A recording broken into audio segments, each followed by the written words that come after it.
Welcome. I'm Danielle Sally. And I'm Eva Fusa. And you're listening to Ghost Boss, stories about the freelance afterlife. Hey, Eva. Hey, Danielle. How are you doing? I'm good. How are you? Excellent. Mm-hmm. So we typically like to keep our episodes a little lighthearted. We try to be fun. One of the listeners worded it as freelance hot takes.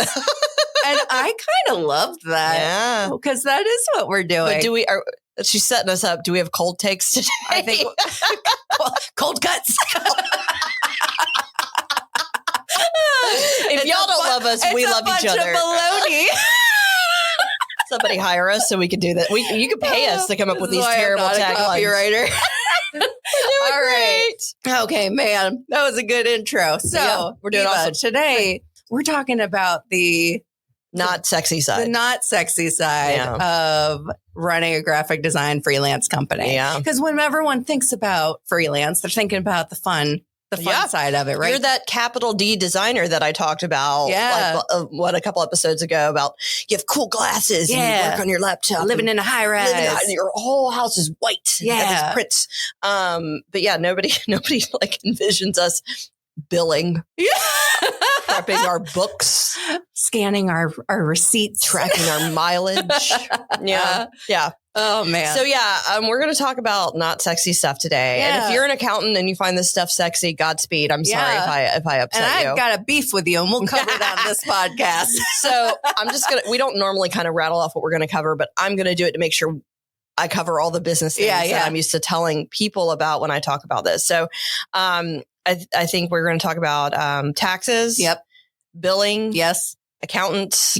Yeah, we are. Bookkeepers, which is a new thing for me. Yeah. Attorneys. Oh, that's a good one. And something, because I've been talking to some students at USC recently, telling them how I started my business. Yeah. And one of the first things that I always talk about, so I think this is cool to start with, I actually do think it's a little bit sexier than scanning receipts, is what do you name your company? Yes. I can lead with this unless you want to go in. Let's explain why we named it what we did. Because we don't have super unique names. So yes, I always start when I'm in these like classes with students and I'm like, my company's name is Eva Fusa Creative. Yeah. Which is not very creative. No.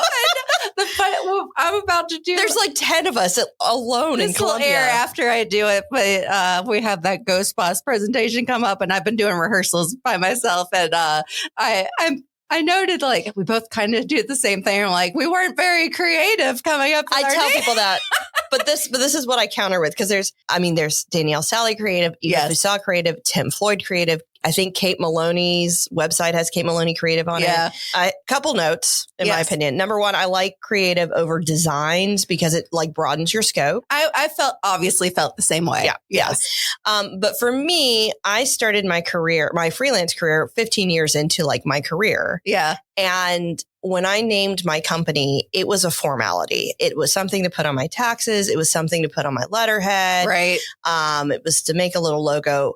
95% of my brand equity is just in my name. Yeah. But for me, I didn't want to create. So let's play out a different scenario. Yeah. Okay. Let's pretend I named my company Purple Comb Studios. Okay. I'm saying that because I'm sitting next to Purple Comb. Oh, I see it now. I was like, where did she come up with that gem? Well, it's been raining and I had to fix my bangs because this is now a video podcast and I'm trying to look bonita up in this joint. Some days I'm like, why do we do video? Right. So Purple Comb Studios is the name of my company. Once again, I have brand equity in my name. I've been networking for 15 years for other companies. So people knew me from like the hospital or the hospital association, but they knew me as Eva Fusa. Right. Now I have to go into things and say, I'm Eva Fusa from Purple Comb Creative. Right. Or Purple Comb Suit, whatever I named it. And now when I sponsor stuff, if people don't know that's me, I've lost some brand equity because you've already built your personal brand. Correct. And for years at this point. Correct. And I was in that same boat where I've already built up. People knew who Danielle Sally was. Yes. Yep. You should. No. Yes.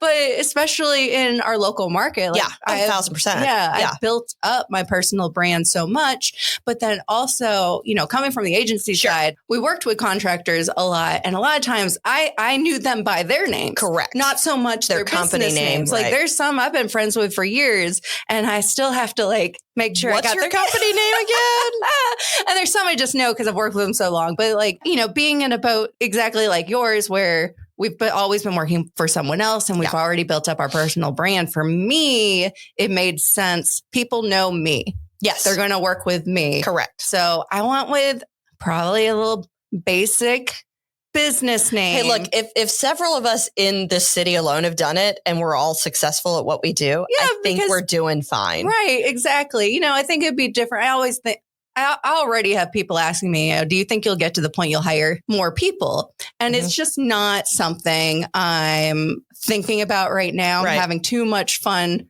being by myself. Yeah. But I do think about if I ever get to the point that I do decide to grow this, and you never say never, maybe then I would consider changing my name because then I don't know how much I want it to be about me. Sure. Because I'm such a team player. I don't know how much I would want it to be about me as I would want it to be about this company I'm creating.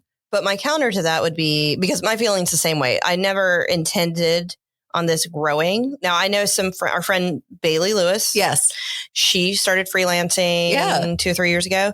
Bailey's company is called Words First Content Strategy. Mm-hmm. And so Bailey had this vision of building out the structure. And she's done a great job with it. Doing incredible. But her business model from the beginning was very different than mine or yours. Right. Also, my counter to you would be, how many agencies have people's last names attached to them? Right. Many, right? Right. Wyden Kennedy, Ogilvy. Fusa is going to be an Ogilvy one day. They drop the first name. They do. So if I ever, to your point, if I ever grow beyond this, it's probably going to start out small. I'll subcontract before I'm bringing on employees. Yeah. Same. Right. Yeah. And then it's going to really depend on the business model at that point. Am I trying to start a boutique agency or something like that, or a true design studio? Maybe I pivot the name. But if I'm really just hiring people to support what I'm doing and I'm still the primary person, I'm just bringing them in as extra hands. I mean, I think that it's a crossroads you can come to later. Exactly. And that's why if I ever need to change the name, I can go down that road. But it's a personal decision. But ultimately, the first step is deciding what your name's going to be. Decide what your name's going to be. So decide your name, and then you take your name to an attorney. Yes.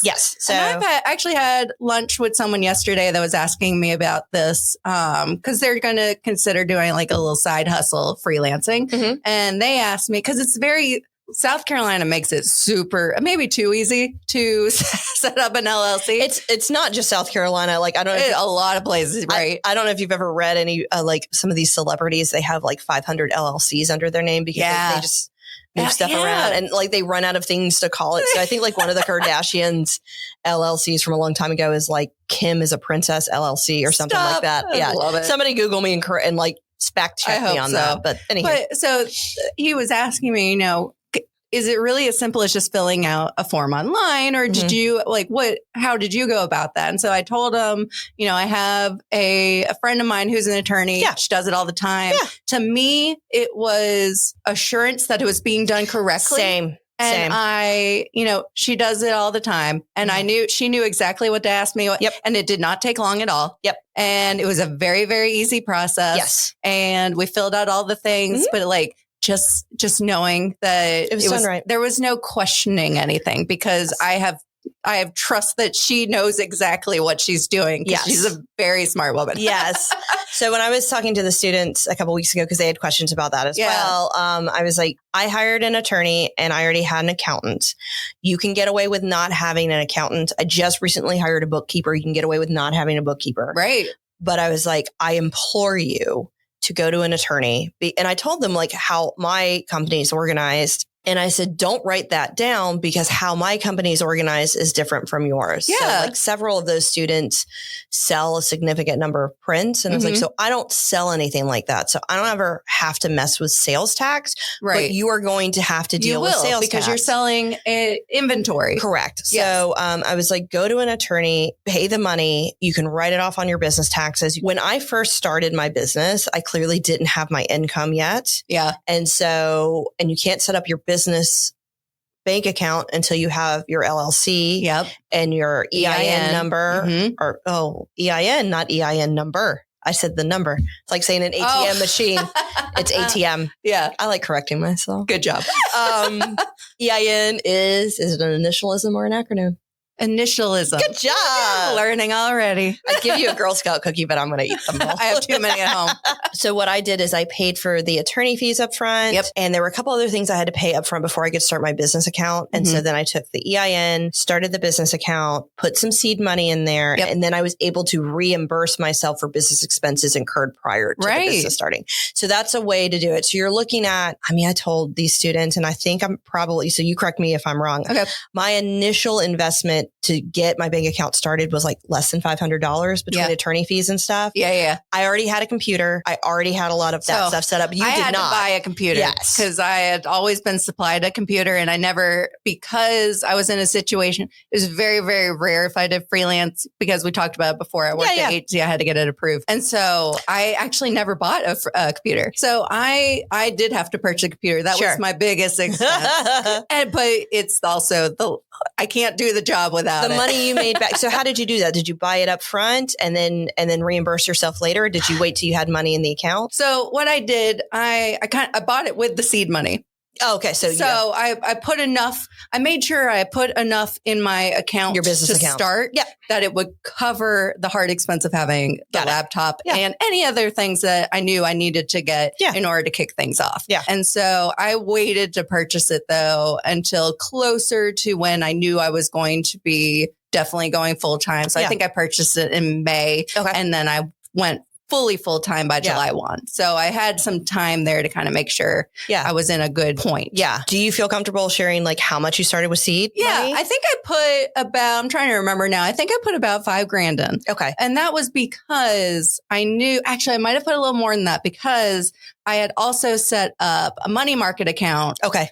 Because the rates were real good at the time that I was getting things set up. So I set up my business account and a money market account, put some money in the money market account, put some enough money in my business account so I can cover the hard expenses. But I try to keep it, I kind of figured by the end of my first year, I could have up to like 10 grand in expenses. I also wasn't a full year. You started in the summer, right? See, I started in you started earlier in the year. Started in February, but I'd been prepping starting in December. So it probably I was trying to think through like, okay, this is about how much. So I kind of put like half of what I thought you would need end in a year. up being it by the end of the fiscal year. Yeah. So, and it all worked out well. But like, you got to think about all that too, going into it of how much do I need to spend hard costs to figure out how much before seed you start money. Making the money. Yeah. Right. Cause you already had a computer. So your seed money. I only put $1,000 in for my seed. Because yours is going to be lower than mine because you had the means of making everything. So I knew I was going to have to reimburse. I also knew I had time to reimburse myself on the legal fees. So I was like, I don't have to do it right away. So I only put $1,000 in because I already had a computer. I already had an office. I already had a printer. I already had everything. I really just needed to get something set up so I could start like my software charging. Right. And I think I'd already had business cards. And so like I just had a pile of receipts. And then once I started like making some money, which took a while, because if anybody has missed it in this podcast, I quit my job 1 month before the pandemic. So it took a while before I had anything to reimburse myself with, but I didn't have a ton of hard costs, and the hard costs I had were relatively low. Like it's the software that got you. Well, so this is actually an interesting thing that happened. So I signed up for the full Creative Cloud, which is now I pay it by the year, but I think at the time I was paying $50 a month. Yeah, I have been doing monthly just because like I was waiting to kind of really get a steady income going. But I'm at the point too. I'm like, I hate having to put in a receipt in every month. I'm going to switch to annual. I do it annual at the end of the year. Yeah, that's how I do it. So that way it's ready for the year. So, but I signed up for it, and then all my work dried up because of the pandemic. Yeah. And another like designer or creative, or he may have been a photographer, texted me and was like, by the way, Adobe is discounting all of their software by 50% off for the next 3 months if you just email them and tell them that your business was impacted by COVID. And it absolutely definitely was. I emailed them, and like within a day, like I got all the software off for 50%. Man, there were so many good things. Yeah. I mean, there's a lot of really bad things. Yeah. No, I much would have preferred if the world didn't end and I wasn't like starving for money. money and I would have just paid for Adobe upfront. But yeah, so I only had to put like $1,000 in. Yeah, my hard for costs were sure. pretty low. That makes sense. So, all right. So we've named our business. Yes. We started our business. We started it. We went and got our Money. business accounts. This is something when I say this to people, most people know this, but I'm going to say it anyways. Yeah. Your business account can't touch your personal account. No. Don't ever let them touch. Do not transfer money between them.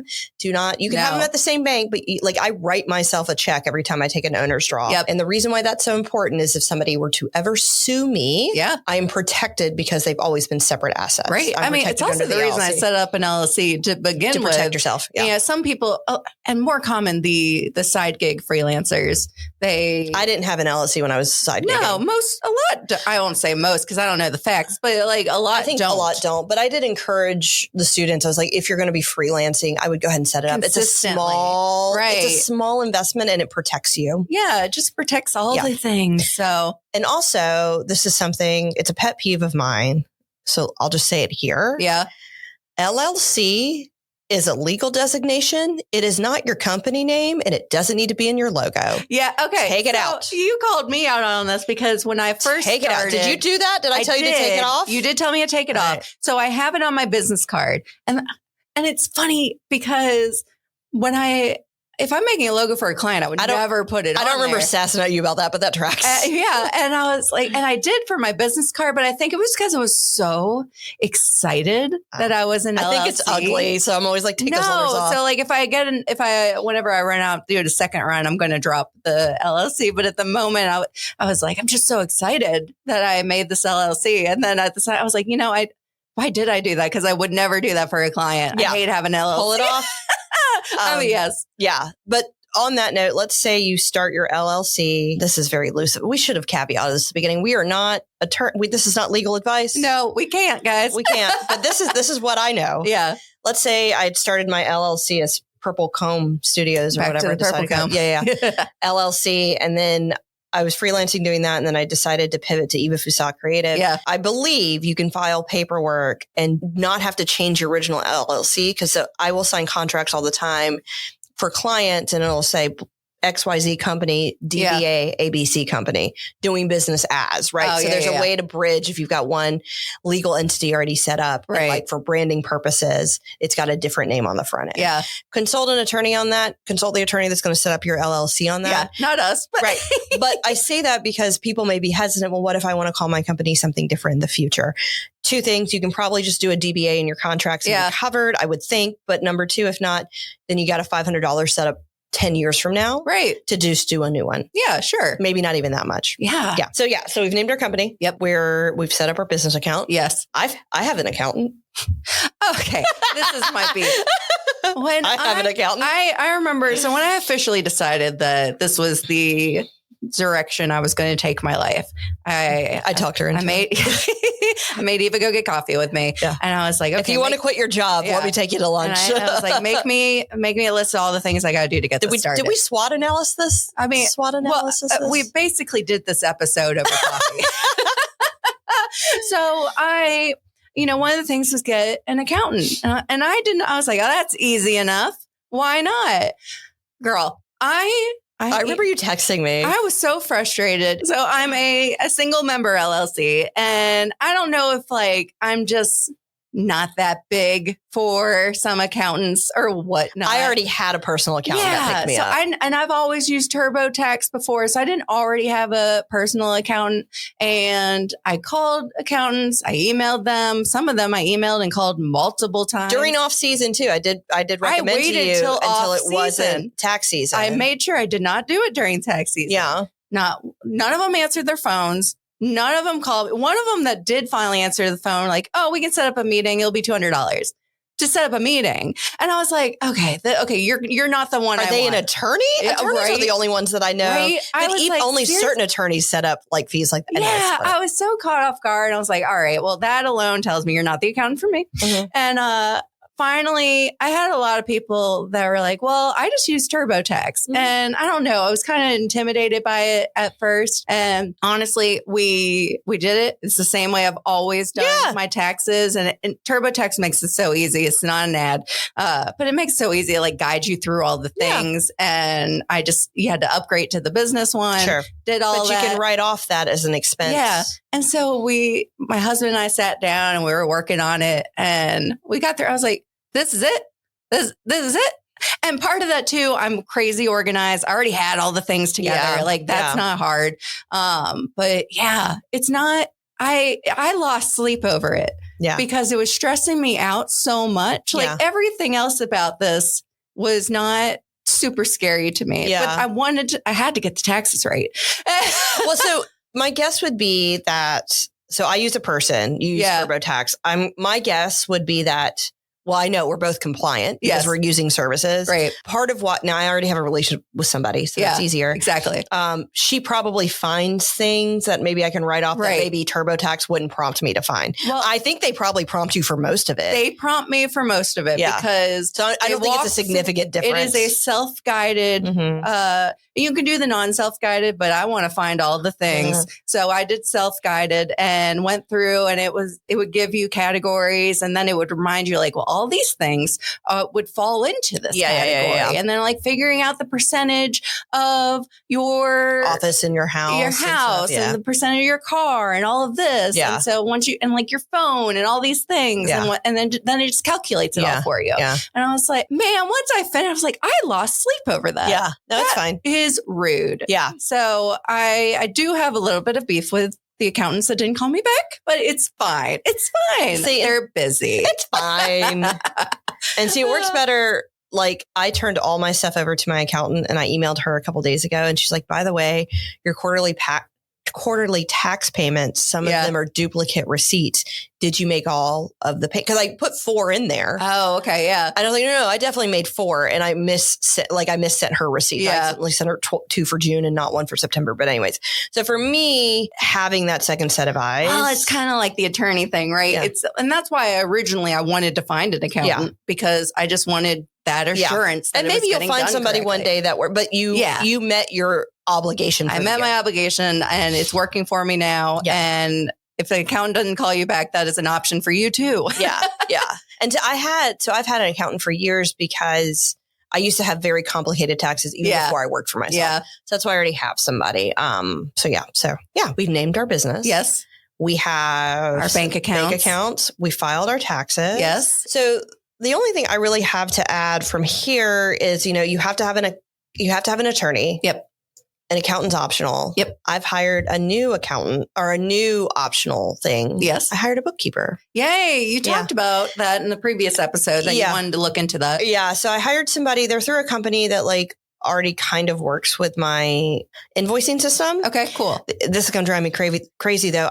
I need to just do my expenses in this account that my bookkeeper accesses, and I don't need to do it in the program that I do my invoices in. So all my stuff's going to be all bananas. Oh, but it doesn't matter because I'm going to pull my books out of the other one. Oh, fair. But anyway, so I had my first meeting with them, my onboarding call where they just kind of get my ducks in a row. And so then I'll hear from my personal bookkeeper in the next couple of weeks. Cool. But, we'll see. I mean, I think it's definitely helpful. Yeah.